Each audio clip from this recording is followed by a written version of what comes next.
Ang unang talata sinabi, "O Panginoon na Diyos ng aking kaligtasan, ako'y dumaing araw at gabi sa harap mo. Masok ang aking dalangin sa iyong harapan. Ikiling mo ang iyong pag-ibig sa aking daing, sapagkat ang aking kaluluwa ay lipos ng mga kabagaban at ang aking buhay ay nalalapit sa Sheol.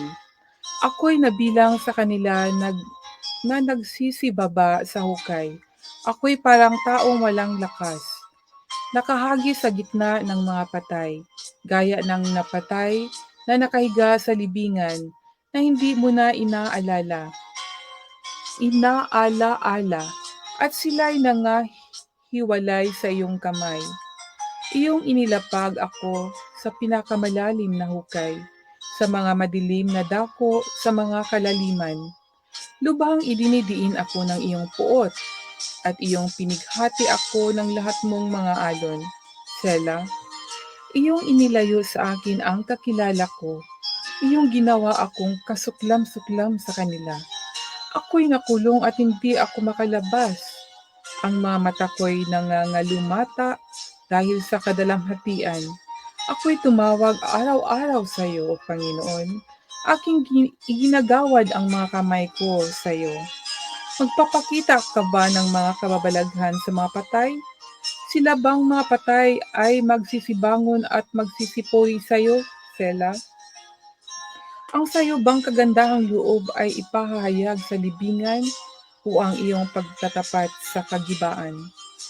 Malalaman ba ang mga kababalaghan mo sa dilim at ang katuwiran mo sa lupain ng pagkalimot? Ngunit sa iyo, O Panginoon, dumaing ako, at sa kinaumagahan ay darating ang dalangin ko sa harap mo. Panginoon, bakit mo itinatakwil ang kaluluwa ko? Bakit mo ikinukubli ang iyong mukha sa akin? Ako'y nadadalamhati at handang mamatay mula sa aking kabataan, habang aking tinitiis ang iyong mga kakilakilabot na bagay na nakakalingat ako. Ang iyong mabangis na puot ay dumaan sa akin.